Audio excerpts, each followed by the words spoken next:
Senhor Deus, obrigado, Pai, pelo privilégio de podermos congregar. Obrigado pelo dia do Senhor. Obrigado, Pai, pela comunhão dos santos e pelo momento também de nos atentarmos à Tua palavra, aos Teus ensinamentos, aquilo que vai ser falado nessa manhã, tanto agora na aula como logo mais no culto. Que tenhamos corações humildes o suficiente para acatar o Teu falar, para nos humilharmos diante da Tua palavra, reconhecer que ela é a verdade, que ela é que dita as regras e o ritmo do crescimento da igreja, da vida da igreja, e que através dela, Senhor, nós, e somente obedientes a ela, é que todos nós seremos abençoados. Assim pedimos, Pai, esse coração humilde, dá-nos sabedoria também na exposição, tanto agora de manhã como no culto, que sejamos fiéis às Escrituras, Senhor. Para a glória do Teu nome e para o bem da igreja, é que eu te peço isso. Em nome de Jesus. Amém, Pai. Amém.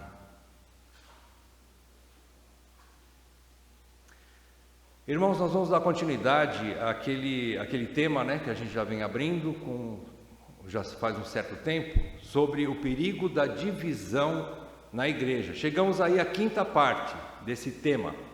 É uma exposição, ou melhor, não é uma exposição, são aulas, Então, o perigo da divisão na igreja, nós estamos focando nessas, pelo menos as duas últimas aulas, nós falamos sobre Corinto, sobre a igreja de Corinto. Pegamos a igreja de Corinto como exemplo para nós a respeito desse problema da divisão na igreja.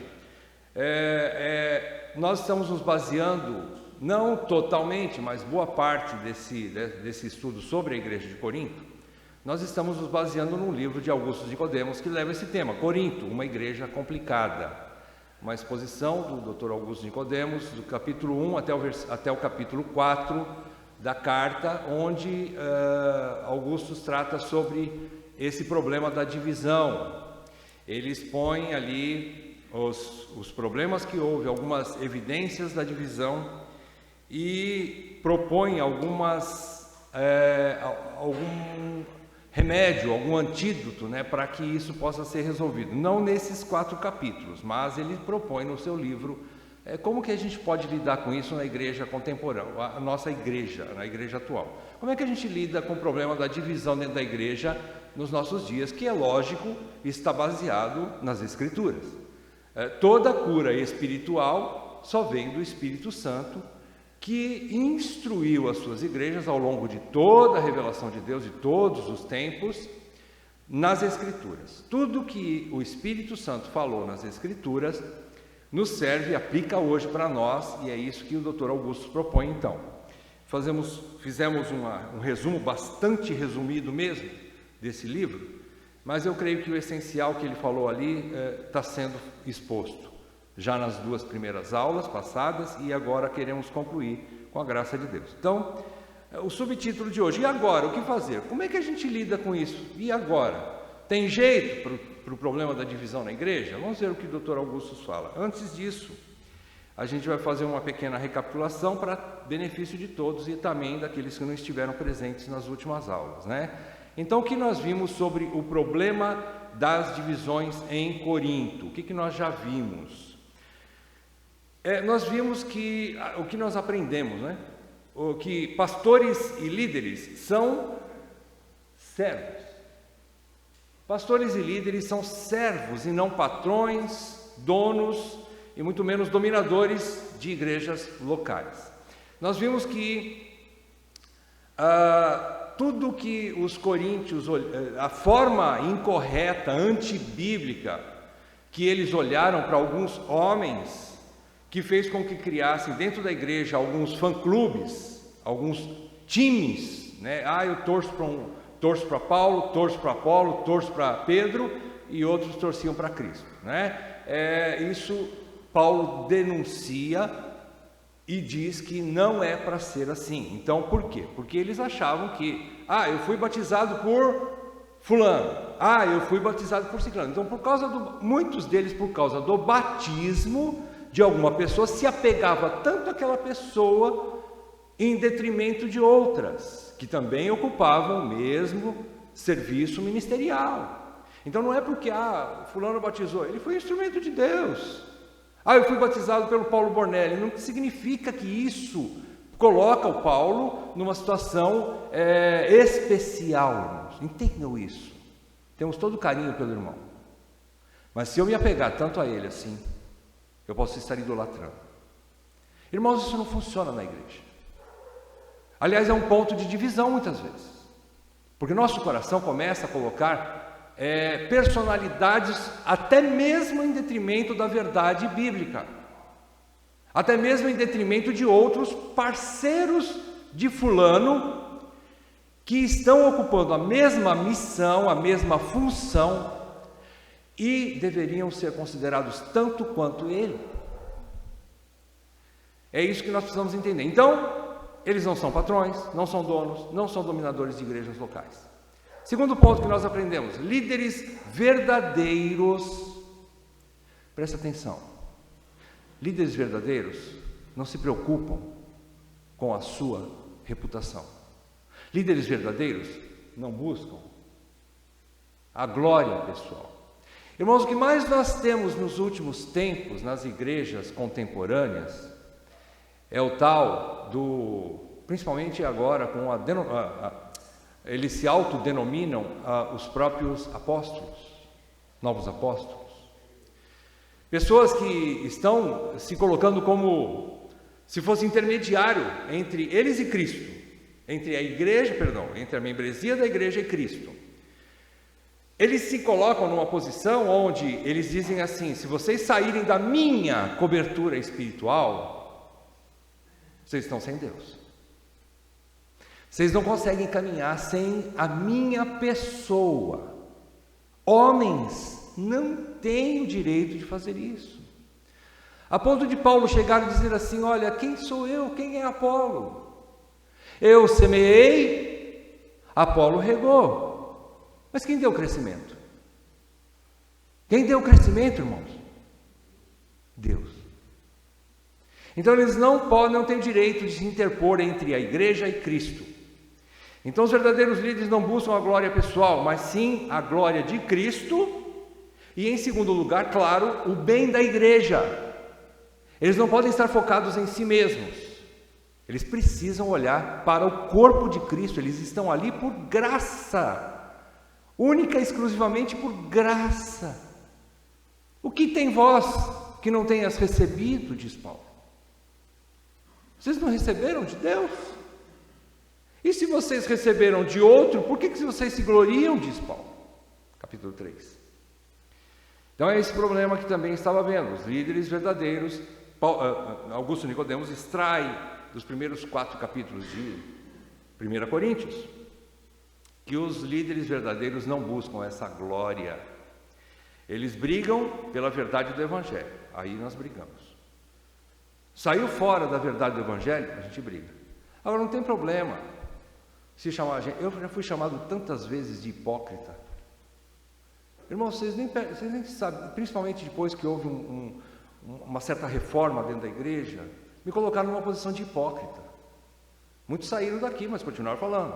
E se eu for atentar para a minha reputação, eu não estaria aqui servindo vocês, eu estaria em depressão agora.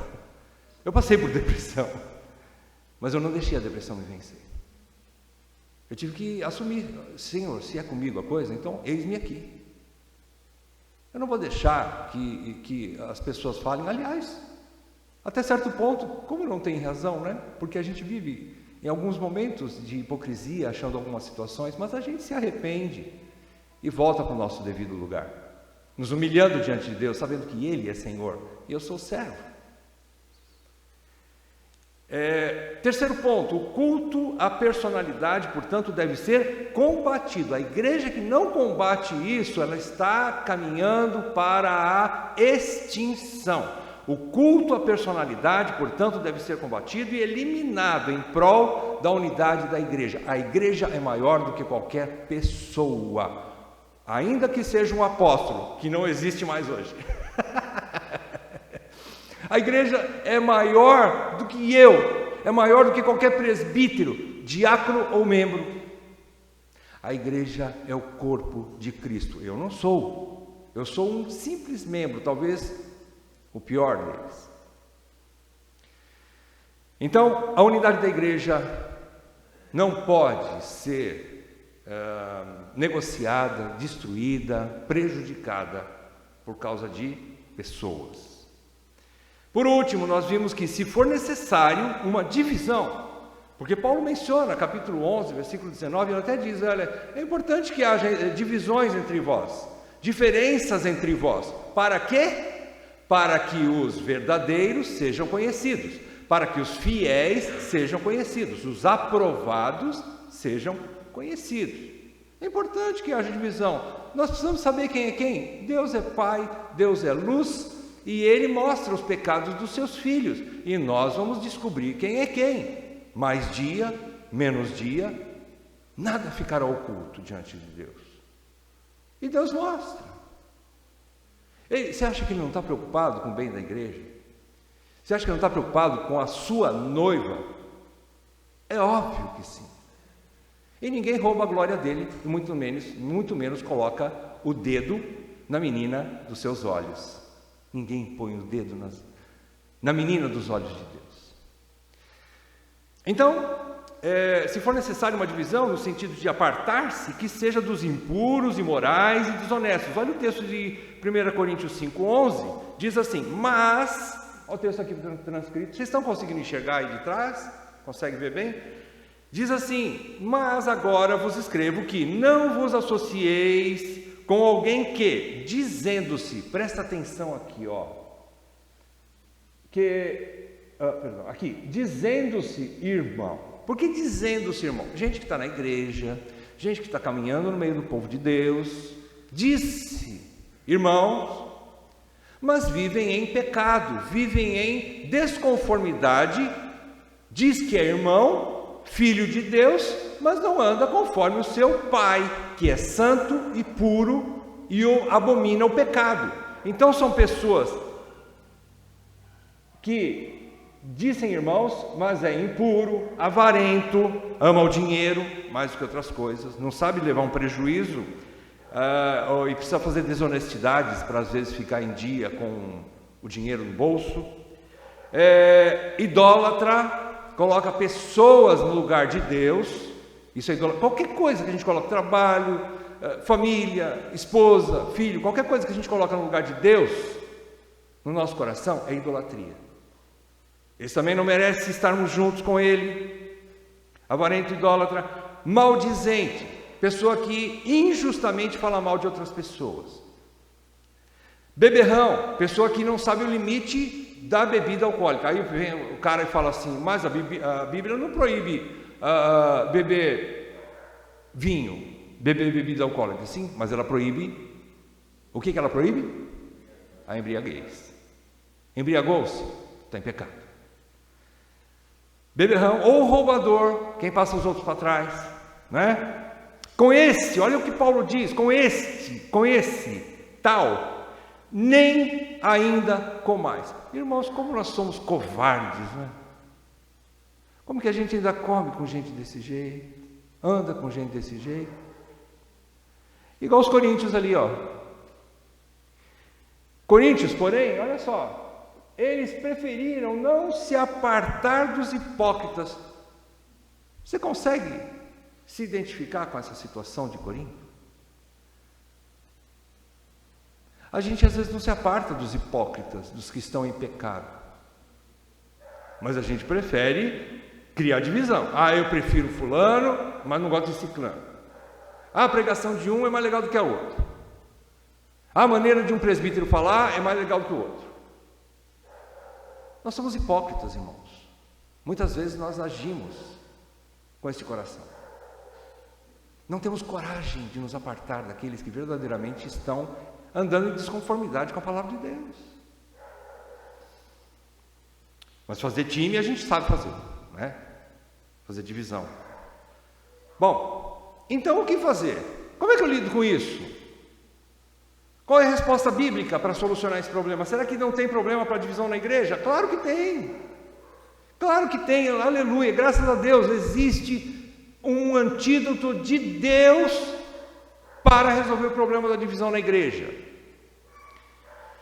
Algumas ações propostas pelo pastor Augusto Nicodemos e outros autores aqui, vamos ver o que eles falam. Nós pegamos algumas, talvez as principais, tá? Primeiro, um entendimento, esse entendimento aqui não somente dos líderes, mas de toda a membresia. A membresia precisa ser madura, precisa amadurecer. Nós não estamos falando de idade de conversão, mas tem princípios que já dá para a gente compreender e dá para a gente andar pautado sobre eles, como membros de igreja. Nós precisamos amadurecer, crescer. Primeiro, entendimento sobre pluralidade de dons. Abra comigo Efésios 4, 11 e 12. Efésios 4, versículos 11 e 12. Olha o que Paulo diz. E ele mesmo, ou seja, Cristo, depois de ser elevado, derramou seu Espírito Santo, e ele mesmo, Cristo, concedeu uns para apóstolos, outros para profetas, outros para evangelistas e outros para pastores e mestres, com vistas ao aperfeiçoamento dos santos para o desempenho do seu serviço, para a edificação do corpo de Cristo. Esses homens foram chamados com dons especiais. Esses dons são chamados dons da palavra, né? Existem outros tipos de dons, ou dons de serviço, mas esses aqui são especialmente os dons da palavra, conhecido teologicamente como dons da palavra. E esses dons foram concedidos a esses homens, mas qual o objetivo? Para que eles se exaltem? Para que eles dominem o rebanho? Para que eles tenham primazia sobre o rebanho? Para colocar a igreja como serva deles? Não, ele diz para o aperfeiçoamento da igreja, para o crescimento de todo mundo. Paulo chega a dizer que eles são como o esterco da terra, que só está ali para poder fazer com que a igreja cresça e depois eles somem. Todo ministério sumirá. Aliás, 1 Coríntios 13 fala sobre isso. Todo ministério será eliminado no fim dos tempos. Não vai ter presbítero, nem diácono, nem apóstolo lá nos céus. Vão haver lá muitos irmãos. Então aqui Paulo diz que esse texto aqui, focando no problema do culto à personalidade. Veja bem, as divisões que acontecem na igreja não são somente por causa de culto à personalidade, tá? Mas esse é um dos principais problemas de divisão na igreja: culto a pessoas. Eu sou de Paulo, eu sou de Apolo, eu sou de Pedro, eu sou de Cristo. Divisões, tá? Romanos 12, 4 a 8 fala de alguns outros dons. Além desses, fala de outros dons que não são propriamente os dons da palavra. Ele diz assim: porque assim como num só corpo temos muitos membros, mas nem todos os membros têm a mesma função. Presta atenção, nem todos os membros têm a mesma função. Você já pensou se você no seu corpo só tivesse braço? Como é que você ia andar? Se em vez de pulmão, você nascesse sem pulmão, com 2 corações. É legal ter 2 corações. Tá, mas como é que você respira? Você morre. Nem todos os membros têm a mesma função. É isso que ele fala, né? Versículo 5. Assim também nós, conquanto muitos, somos um só corpo em Cristo e membros uns dos outros, tendo, porém, diferentes dons, segundo a graça que nos foi dada. Se profecia, seja segundo a proporção da fé. Se ministério, dediquemo-nos ao ministério. Ou o que ensina, esmere-se no fazê-lo. Ou o que exorta, faça-o com dedicação. O que contribui, com liberalidade. O que preside, com diligência. Quem exerce misericórdia, com alegria. Um dos pontos interessantes que há entre os comentaristas é que todos os membros precisam tomar algumas responsabilidades. Você ficar alheio ao serviço da igreja, ainda que seja para tentar ajudar a arrumação do salão, envolver-se, engajar-se com a igreja, não ficar à margem, somente como se fosse juiz, para ver se todo mundo está fazendo as coisas certas, e você nunca levanta uma palha para fazer nada dentro da igreja. Isso faz com que você se torne um juiz. Você está mais de fora querendo julgar a situação para ver se está indo tudo bem, ao invés de engajar-se. Quando você se engaja, você não tem tempo para ficar pensando em bobagem e fazendo times de presbíteros. Você começa a usar sua mente para coisas úteis. Quando a gente está com a mente, como é que dizem popularmente, né? A mente vazia é a oficina do diabo, né? Poderíamos dizer isso. Por quê? Porque não se engaja, não está querendo prestar serviço. Ah, mas já tem bastante presbítero e diácono. Mas quem disse que é só eles que trabalham? Ali eles são incumbidos no ministério com os dons da palavra. Mas existem tantas outras coisas dentro de uma igreja que você pode fazer, irmão, irmã. Então, quando você faz alguma coisa, você está usando sua mente para coisas úteis, para a edificação do corpo, como diz aqui. E quem sabe você vai pensar duas vezes antes de ficar criticando ou fazendo algum tipo de divisão. Porque você vai falar, peraí, essa casa é minha, eu não quero mal dela. Eu quero que ela seja edificada e não destruída. O que eu estou fazendo? Eu estou querendo tirar um alicerce dela, ao invés de estar ali segurando com as minhas mãos para ver se ela aguenta o impacto de tantas outras lutas que a igreja tem. Como nós dissemos, às vezes a gente está brigando entre nós e o verdadeiro inimigo está dando risada, porque é isso mesmo que ele quer, porque nós nos enfraquecemos, nós nos dividimos, nós nos pegamos, como Paulo fala, cuidado para que não vos mordais uns aos outros. Não vai, daqui a pouco vocês estão tão raivosos uns com os outros que vão começar a dar dentada um no outro, né? Dar mordida um no outro. Tomem cuidado, Paulo diz. Nós temos um verdadeiro inimigo, um sistema maligno que está lá fora, que está nos combatendo, e a gente está brigando entre nós estamos gastando energia, perdendo forças, tendo um vazamento, como se fosse uma hemorragia, perdendo forças, energia à toa, sendo que nós deveríamos estar armazenando toda essa força em unidade para combater um verdadeiro inimigo que vai chegar, irmão. Espere, vai chegar. E quem não está acompanhando o noticiário por aí, estou falando noticiário verdadeiro, né? Não os fake news que existem, que dizem que não são. Mas quando você observa o mundo que estamos vivendo hoje, como não dizer que o anticristo já está operando em tudo e através de um sistema maligno, irmãos, contra Deus e sua igreja? Como não ver isso? Então nós precisamos ganhar força. De que jeito? Eliminando as divisões, culto à personalidade, eliminando esse tipo de coisa, nos juntando, somando com os nossos líderes, dizendo assim: eis-me aqui, irmãos, eu estou do teu lado, não se preocupe comigo, tá? Já pensou, você ter coragem de chegar num líder seu e falar assim: irmão, há alguma coisa que eu estou andando fora do trilho? Se tiver, me ajuda a ver, para que eu possa me engajar com você. Eu quero estar do teu lado. Eu não estou na tua frente, nem atrás de você, mas eu quero estar do teu lado. Segunda proposta. Então, primeiro é o entendimento sobre a pluralidade de dons. Todos os dons são importantes, ainda que um seja de um jeito, outro seja de outro, mas a igreja de Corinto precisou de Paulo, que semeou, precisou de Apolo, que regou, precisou de Pedro, que nunca visitou, mas era uma das colunas da igreja, de onde saíram muitas deliberações da igreja de Jerusalém para o benefício das demais igrejas gentílicas. Pedro estava lá, Pedro era famoso, era o grande líder dos apóstolos naquela época. Deus levantou Pedro para puxar fila, o mais velho, que teve coragem de dizer e bater no peito: vem, irmãos, segue-me, porque eu vou ser imitador de Cristo, então imitem-me. Irmão, a gente precisa de gente assim, líderes que assumam a responsabilidade. Diga assim: ó, irmão, é o seguinte, siga-me, porque eu vou ser seguidor, eu seguirei a Cristo.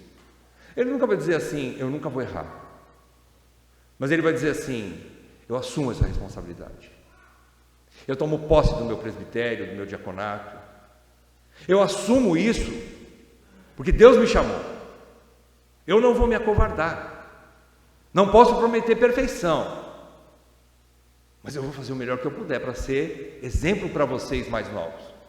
É isso que um presbítero faz. Se não tiver alguém que tenha coragem de dizer isso, a igreja está baseada em quê? Mas você não é coluna da igreja. Sim, é Cristo que é a rocha principal, não é? Só que ele usa homens como modelo. Nós ficamos aí voando, não tem uma pessoa de carne e osso que nem eu que eu possa palpar, que seja modelo para mim, não tem? Que igreja é essa? Bom, mas todos os dons são importantes. Vou focando, né? Vamos focar. Todos os dons são importantes. Todos os dons são importantes. Então, eu preciso tanto de Paulo, como eu preciso de Apolo, como eu preciso de Pedro.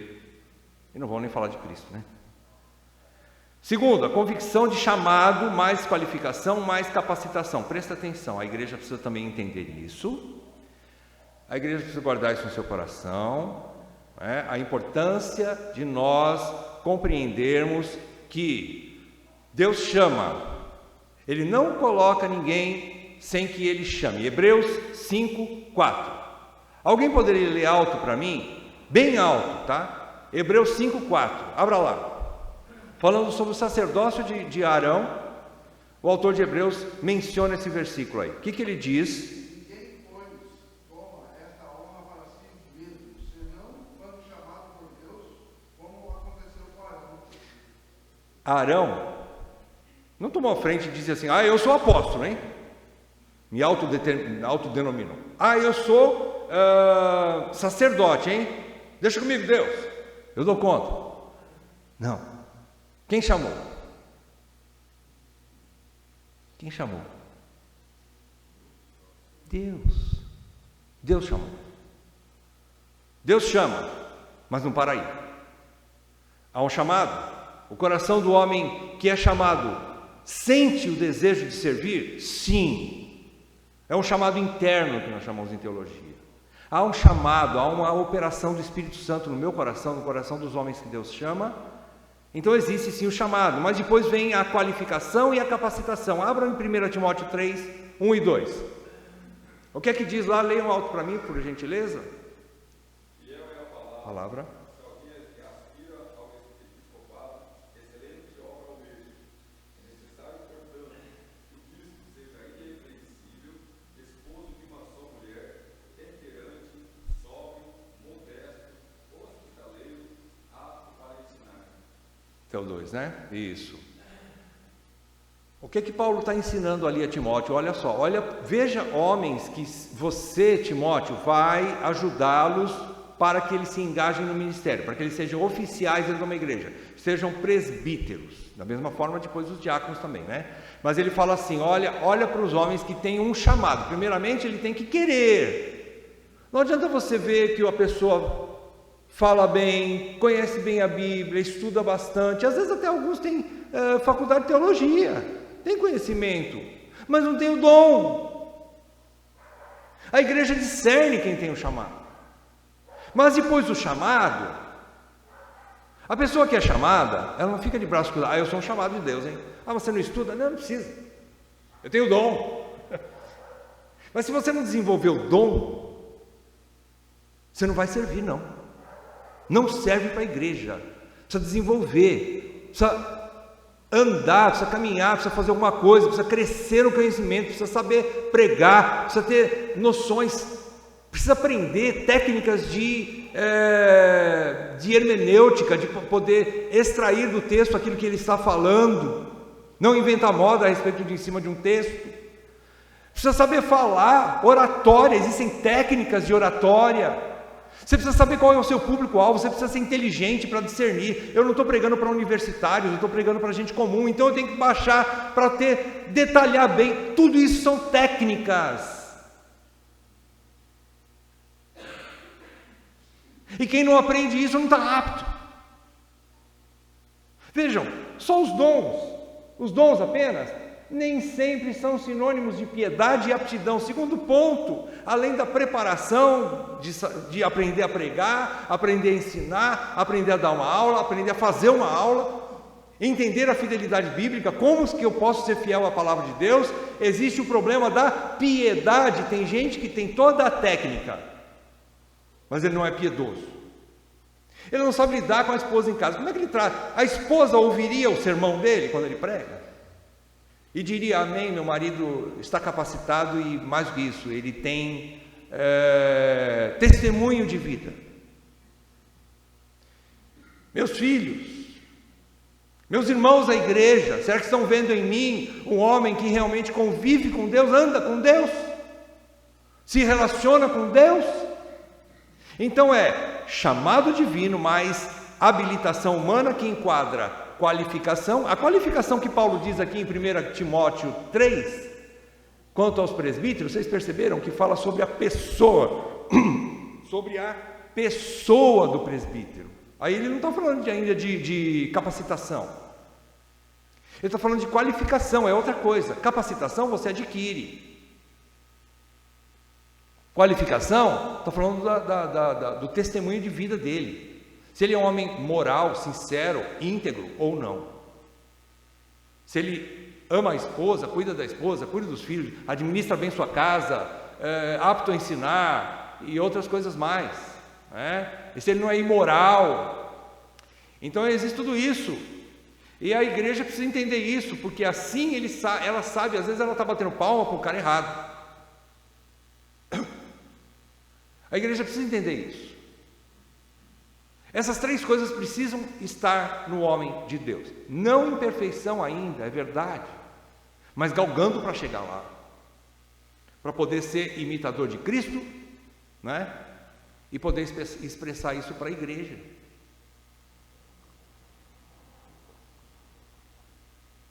Já estou dando uma prévia nas aulas que a gente vai ver, talvez, não sei quando aí, talvez ano que vem, não sei, ou em 2024, um pouco antes da eleição, dizem alguns irmãos, eu ouvi muito, principalmente de irmãos da igreja de Maringá, que é importante, às vezes eles deixam lá para pregar na última hora, fala sobre qualificações de presbítero, diácono, uma aulinha só e tal. As pessoas dizem: não, isso aqui tem que ser, a igreja precisa ouvir o tempo todo, porque ela precisa estar examinando os seus presbíteros o tempo todo. Eles precisam aprender mais vezes sobre isso. Como é que o meu presbítero está andando? Será que ele está no caminho correto, segundo as Escrituras? Então há uma crítica lá quanto a essa igreja. Eu estou abrindo aqui porque foi aberto também publicamente sobre esse problema na igreja de Maringá. Precisa ter um pouco mais de ensinamento, mais de perto, dia a dia, conferindo o trabalho presbiteral, diaconal,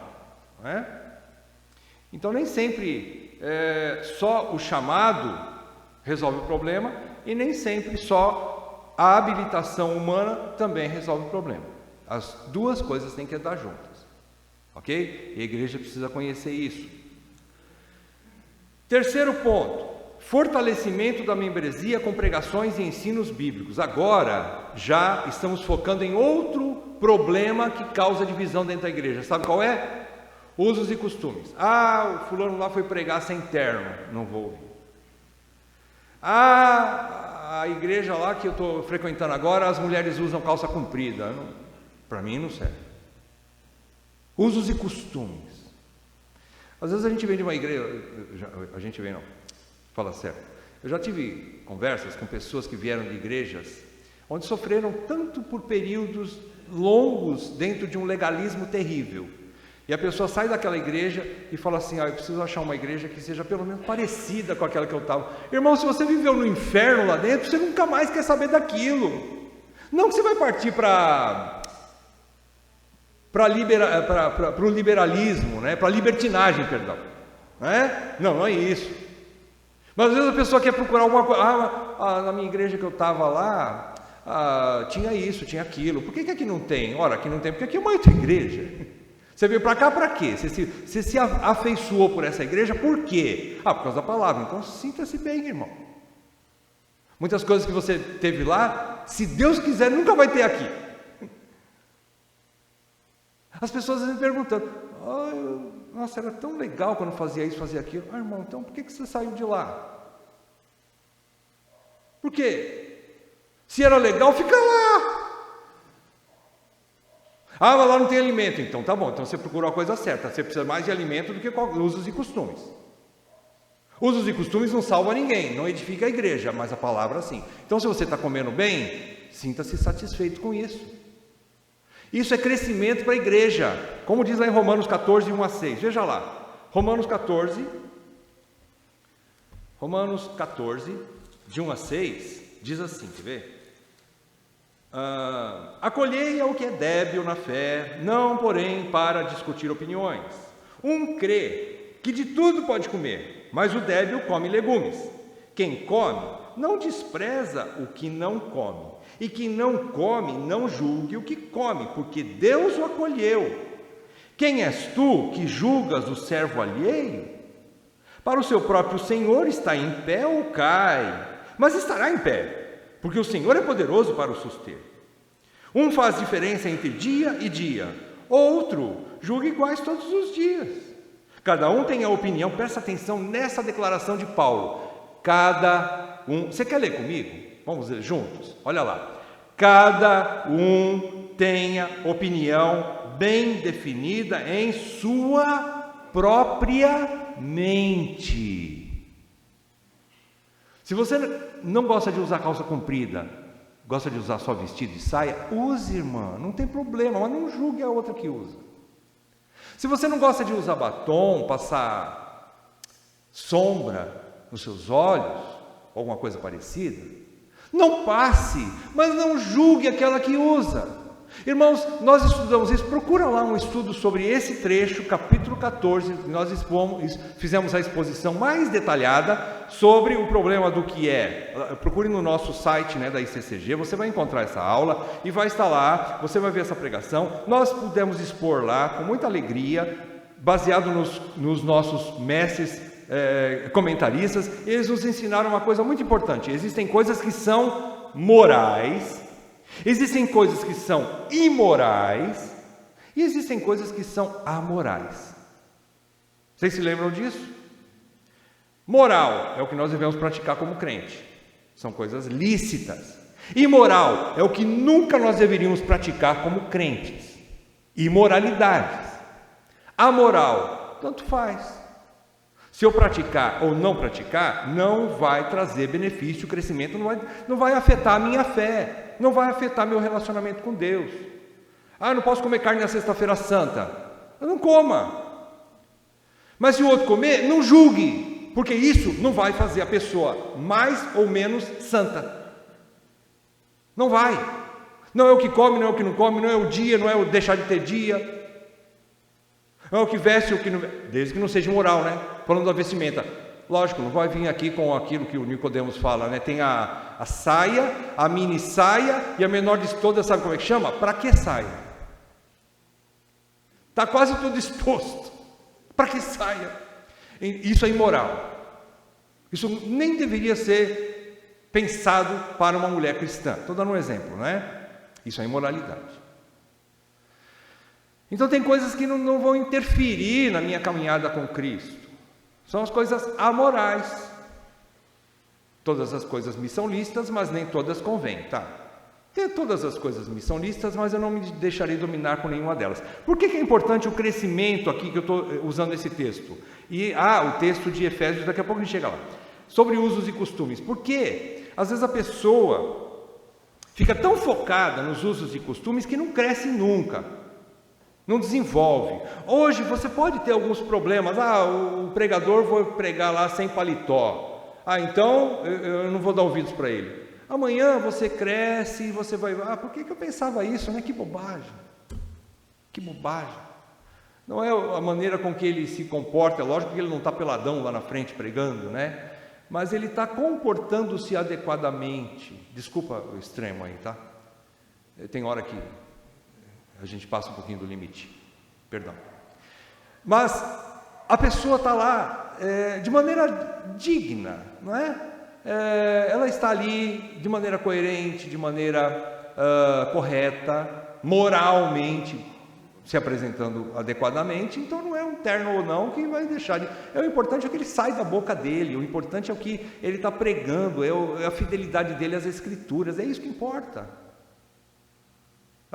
A gente tem que se apegar nisso. Então, às vezes a pessoa fica lá, como Paulo diz aqui, sabe o que ele está falando aqui? Irmão, você que é forte, você que sabe que pode comer carne, que não liga para essas coisas, já viu que isso não interfere na tua fé? É uma coisa amoral, comer carne ou não comer carne?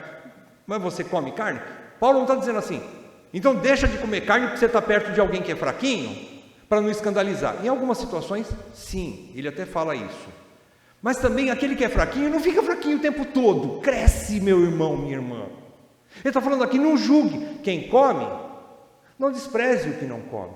E quem não come, não julgue o que come. O que ele está falando? Tanto um como o outro, vivam bem. Vivam bem. Se não quer comer, não coma. Desculpa. Mas não precisa estar julgando o outro. Jogando o outro no lixo por causa de uma comida. É isso que Paulo fala, nós não podemos ser crianças o tempo todo. O fortalecimento da membresia, o crescimento da membresia, com essas pregações e ensinos bíblicos, faz com que a igreja cresça. E ela para com as divisões por causa de usos e costumes. Está vendo aquelas irmãs lá, aquelas irmãs lá, cortam o cabelo muito curtinho. Ou, aquilo lá não é bíblico. O correto a irmã é usar cabelo comprido. E faz o time dos cabelos compridos, né? Não é assim, irmãos, irmãs, não é assim que funciona.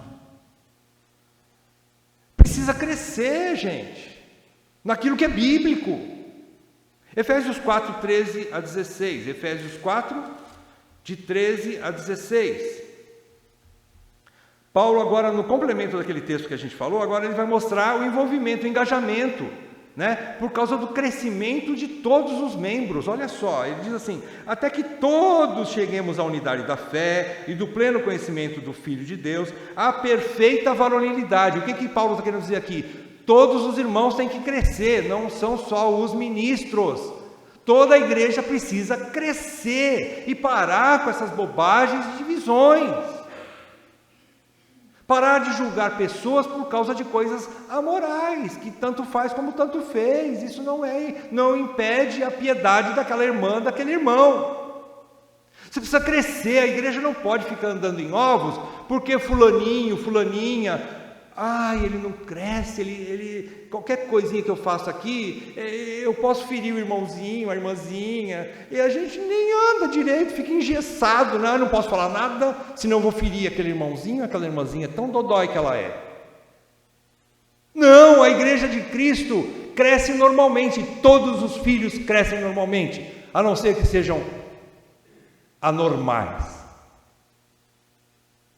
Mas não existe anormal na igreja de Deus, graças a Deus. Você precisa crescer, eu preciso crescer, nós precisamos crescer, até chegar à estatura da plenitude de Cristo. Versículo 14, para que não mais sejamos como meninos agitados de um lado para o outro, levados ao redor por todo vento de doutrina, pela artimanha dos homens, pela astúcia com que induzem ao erro. Irmãos, muita gente ainda dá ouvidos para a gente lá de fora, e diz assim, lá na ICCG faz assim, assim, assim, está errado, hein? Está errado. E lá não tem o momento da confissão de pecados? Está errado. Essa igreja não presta. E tem gente que dá ouvido. Está ouvindo. Essa igreja aí, estou com dúvida, acho que eu amarrei meu burro no topo errado. Eu estou fazendo parte de uma família que, tem alguma coisa errada lá. Ouvindo gente de fora. Levado por ventos de doutrina. Não cresceu. Não entendeu o que é uma igreja. Existe o formato lá na Batista? Ótimo, fica lá na Batista. Existe o formato presbiteriano? Ótimo, fica lá no presbiteriano. Existe o formato de igrejas independentes? Ótimo, fica aqui. Está bíblico? Mantenha aqui. Ponto final. Então, é levado pela astúcia de homens que induzem ao erro. Tem pessoas que vêm aqui uma vez só e olham para a igreja e falam assim para os outros irmãos, tome cuidado essa igrejinha aí, hein? Essa igrejinha pobre aí, tome cuidado. E sai falando mal da ICCG lá para fora, gente. Teve uma vez aqui, e já tem o direito de julgar. Eu não dou o direito dessa pessoa julgar a gente. Não lhe dou esse direito.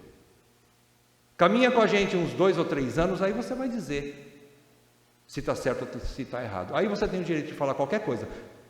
Então, irmãos, cuidado com o que vem de fora, não seja menino inconstante. Ele continua falando, mas seguindo a verdade em amor, cresçamos em tudo naquele que é o cabeça Cristo, de quem todo o corpo bem ajustado e consolidado, pelo auxílio de toda a junta, segundo a justa cooperação de cada parte. efetua o seu próprio aumento para a edificação de si mesmo em amor. Então, o engajamento também é algo importantíssimo para a vida da igreja. Quando você se engaja,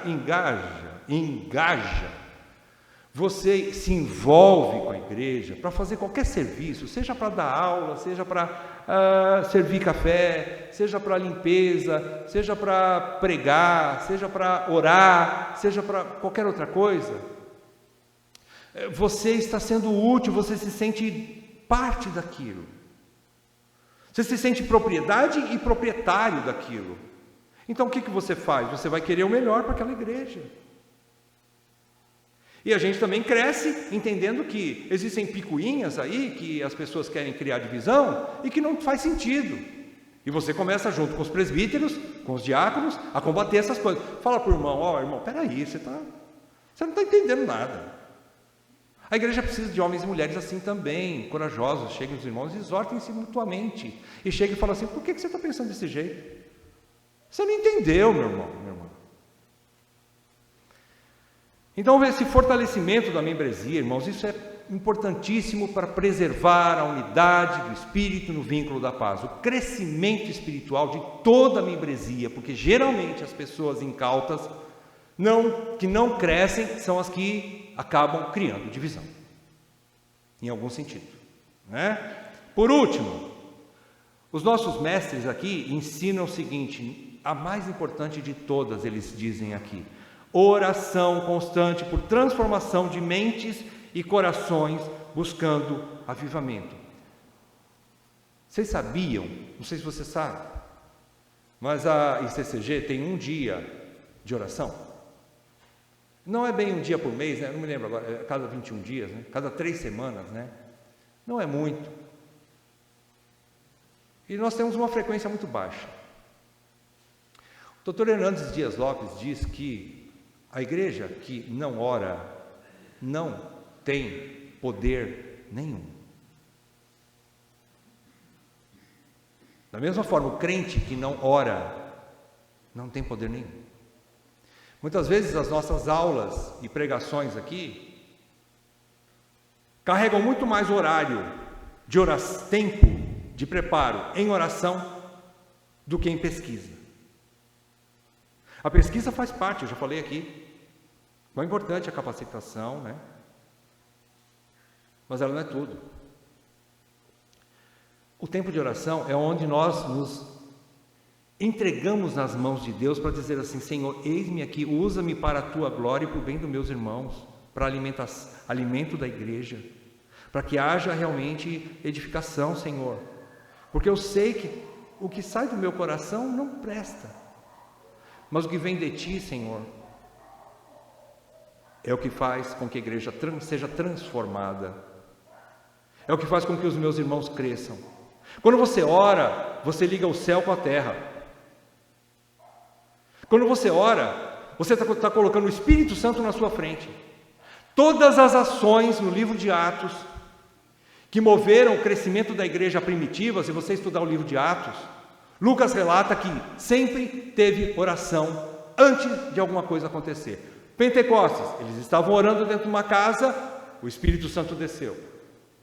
Depois você vai ver o crescimento da igreja, eles estavam orando em determinado lugar, Deus trouxe crescimento. Abra comigo em Atos 4, 31 a 35, eu peguei essa especialmente para a gente focar, Atos 4, 31 a 35. Olha o que diz o texto. Exatamente depois da prisão dos apóstolos Pedro e João, quando eles estavam perante o Sinédrio, eles estavam presos porque eles estavam falando de Cristo, eles foram presos e a igreja intercedia por eles. Quando a igreja percebeu que eles estavam sendo perseguidos, aí isso que estimulou eles pedirem graça para Deus para continuarem falando com intrepidez sobre Cristo, pregando o Evangelho. Então olha o versículo 31. Tendo eles orado, tremeu o lugar onde estavam reunidos. Todos ficaram cheios do Espírito Santo e, com intrepidez, anunciavam a palavra de Deus. Mas não para aí. Não para aí a ação do Espírito Santo. Olha o versículo 32. Da multidão dos que creram, ou seja, então não eram só dos apóstolos, certo? da multidão dos que creram era um. Se isso aqui não for unidade, eu não sei o que é unidade. A unidade vem do coração de Deus. A unidade é do Espírito. A multidão dos que creram era um, o coração e a alma. Ninguém considerava exclusivamente sua nenhuma das coisas que possuía. Tudo porém lhes era comum. Com grande, até que versículo? Até o 35. Com grande poder os apóstolos davam testemunho da ressurreição do Senhor Jesus, e em todos eles havia abundante graça. Poder, graça, poder, capacidade de viver a vida cristã, condições, forças, foram empoderados pelo Espírito Santo para viver a graça, para viver a vida cristã, o Evangelho. Graça é isso, né? Pois aí vem as ações, né, mais próximas ali, a atividade da igreja. A igreja não fica parada quando ela é tocada pelo Espírito Santo. Não existe membro inativo, não existe membro infrutífero, não existe, como é que chama assim? O turista dentro da igreja. Existem membros. E ele diz aqui: pois nenhum necessitado havia entre eles, porquanto os que possuíam terras ou casas, vendendo-as, traziam os valores correspondentes e depositavam aos pés dos apóstolos. Então se distribuía a qualquer um à medida que alguém tinha necessidade. Aqui fala de ação. A transformação produz ação. Então, fechando aqui, a gente precisa dizer que só Deus pode produzir arrependimento e cura nos relacionamentos divididos. Não é por força, nem por poder, mas pelo meu Espírito, diz o Senhor. Dr. Augusto Nicodemos fala o seguinte. Olha ele aí que bonitinho. Nada disso, tudo isso que nós falamos aqui, pode crescer, pode estudar, pode engajar-se. Nada disso, porém, será possível sem que nosso Deus tenha compaixão de nós e visite a sua igreja com um poderoso e genuíno avivamento espiritual, em que Cristo seja realmente exaltado e o homem seja quebrantado, em que a palavra retome a centralidade na vida da igreja e nossos corações voltem a arder pela glória de Deus, acima de qualquer outro desejo, acima de qualquer outro partido, acima de qualquer outra personalidade, acima de qualquer outra